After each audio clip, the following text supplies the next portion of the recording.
Baik, Bismillahirrahmanirrahim. Assalamualaikum warahmatullahi wabarakatuh. Perkenalkan, nama saya Juhidah.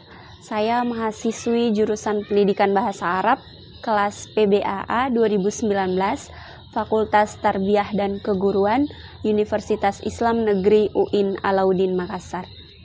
Baik, di sini saya akan menjelaskan beberapa poin penting dari bimbingan dan konseling. Yang pertama adalah pengertian bimbingan dan konseling, di mana bimbingan dan konseling berasal dari istilah guidance dan counseling. Dalam bahasa Inggris, kata guidance berasal dari kata kerja to guide, yang mempunyai arti menunjukkan, membimbing, menuntun, atau membantu. Sedangkan konseling itu sendiri, secara etimologi, istilah konseling berasal dari bahasa Latin, yaitu consilium, yang berarti dengan atau bersama, yang dirangkai dengan menerima dan memahami. Jadi, dapat disimpulkan bahwa bimbingan dan konseling adalah rangkaian kegiatan berupa bantuan yang dilakukan oleh konselor pada konseli dengan cara tatap muka, baik secara individu atau beberapa orang, dengan memberikan pengetahuan, membantu untuk mengatasi permasalahan yang dialami oleh konseli dengan cara terus-menerus dan sistematis. Poin yang kedua adalah manfaat bimbingan dan konseling. Jadi ada beberapa poin tentang manfaat bimbingan dan konseling. Yang pertama adalah bimbingan dan konseling menjadi pedoman pelaksanaan kegiatan pembelajaran yang baik dalam satuan waktu. Yang kedua, bimbingan dan konseling akan mampu mengantarkan peserta didik untuk mencapai kemudahan, mengontrol, dan mengevaluasi kegiatan bimbingan yang dilakukan di lembaga pendidikan.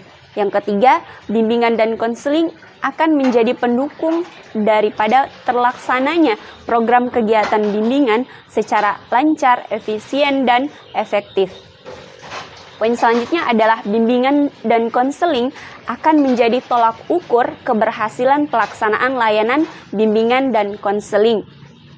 Poin selanjutnya yaitu poin ketiga, tahapan dalam proses bimbingan dan konseling. Yang pertama adalah membangun hubungan. Tujuannya adalah agar klien dapat menjelaskan masalahnya, keprihatinan yang dimilikinya, kesusahan-kesusahannya, serta alasannya datang pada konselor. Yang kedua adalah identifikasi dan penilaian masalah. Dalam hal ini, konselor mendiskusikan dengan klien apa yang mereka ingin dapatkan dari proses konseling ini, terutama bila pengungkapan klien tentang masalahnya dilakukan secara samar-samar. Intinya dalam hal ini, konselor melakukan eksplorasi, melakukan diagnosis, apa masalah dan hasil seperti apa yang diharapkan dari konseling. Yang ketiga adalah memfasilitasi perubahan terapeutis. Jadi, dalam hal ini, konselor mencari strategi dan intervensi yang dapat memudahkan terjadinya perubahan. Dalam tahap ini juga, konselor memikirkan alternatif, melakukan evaluasi, dan kemungkinan konsekuensi dari berbagai alternatif. Yang keempat adalah evaluasi dan terminasi. Dalam hal ini, konselor bersama klien mengevaluasi terhadap hasil konseling yang telah dilakukan. Indikatornya adalah sampai sejauh mana sasaran tercapai. Tahap ini ditutup dengan terminasi, yang dimana dalam terminasi konselor bersama klien menyimpulkan semua kegiatan yang sudah dilalui dalam proses konseling. Poin selanjutnya yaitu pada poin keempat, yaitu peran dan tugas. Yang pertama adalah peran dan tugas kepala sekolah. Peran dan tugas kepala sekolah yang pertama adalah mengkoordinasikan seluruh kegiatan pendidikan. Yang kedua, menyediakan dan melengkapi sarana dan prasarana yang diperlukan. Yang ketiga adalah memberikan kemudahan bagi terlaksananya program bimbingan dan konseling di sekolah. Yang keempat adalah melakukan supervisi terhadap pelaksanaan bimbingan dan konseling di sekolah. Yang kelima, menetapkan koordinator guru pembimbing yang bertanggung jawab atas koordinasi pelaksanaan bimbingan dan konseling di sekolah berdasarkan kesepakatan bersama guru pembimbing atau konselor. Selanjutnya adalah peran dan tugas guru mata pelajaran. Yang pertama adalah membantu memasyarakatkan layanan bimbingan dan konseling kepada siswa. Yang kedua adalah melakukan kerjasama dengan guru pembimbing dalam mengidentifikasi siswa yang memerlukan layanan bimbingan dan konseling. Yang ketiga adalah mengalih tangankan siswa yang memerlukan bimbingan kepada guru pembimbing. Yang keempat adalah mengadakan upaya untuk tidak lanjut layanan bimbingan. Dalam hal ini adalah program perbaikan dan pengayaan.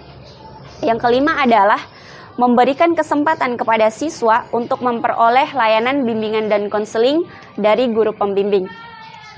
Peran selanjutnya adalah guru wali kelas. Yang pertama adalah membantu guru pembimbing melaksanakan layanan yang menjadi tanggung jawabnya. Yang kedua, membantu memberikan kesempatan dan kemudahan bagi siswa, khususnya di kelas, yang menjadi tanggung jawabnya untuk mengikuti layanan dan bimbingan. Poin ketiga yaitu memberikan informasi tentang siswa di kelas yang menjadi tanggung jawabnya untuk memperoleh layanan bimbingan dan konseling. Yang keempat adalah menginformasikan kepada guru mata pelajaran tentang siswa yang perlu diperhatikan khusus. Yang kelima adalah ikut serta dan konferensi kasus. Peran dan tugas selanjutnya adalah peran guru bimbingan dan konseling atau konselor.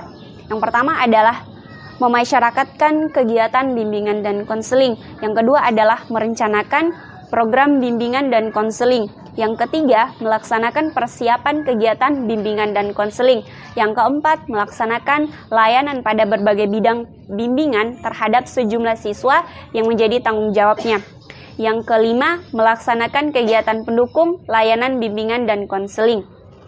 Poin selanjutnya adalah poin yang kelima, pengertian bimbingan pribadi, bimbingan sosial, bimbingan karir, dan bimbingan akademik, dan masalah-masalah yang biasa terjadi pada siswa. Yang pertama adalah bimbingan pribadi, yang dimana bimbingan ini dimaknai sebagai suatu bantuan dari pembimbing kepada konseli atau individu agar dapat mencapai tujuan dan tugas perkembangan pribadi yang mampu bersosialisasi dan menyesuaikan diri dengan lingkungannya secara baik. Masalah-masalah yang biasa terjadi pada bimbingan ini adalah kurangnya memahami diri sendiri, kurang percaya diri, dan lain sebagainya.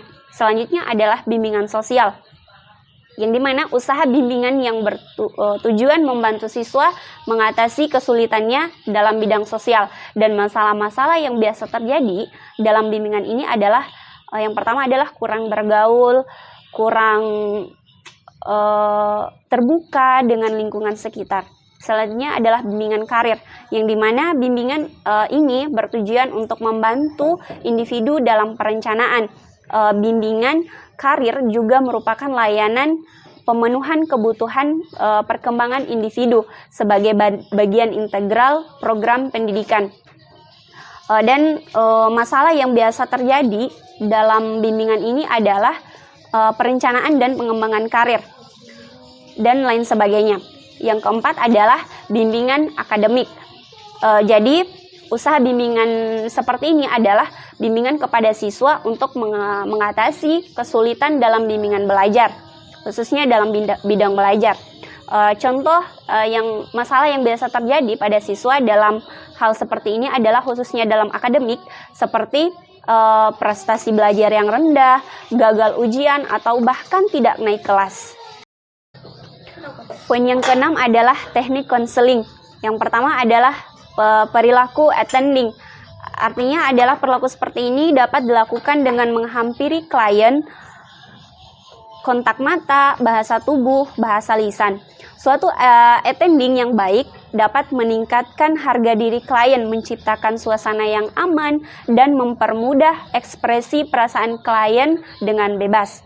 Yang kedua adalah empati, yang dimana kemampuan konselor untuk merasakan apa yang dirasakan oleh konseli, merasa dan berpikir bersama klien dan bukan untuk atau tentang klien.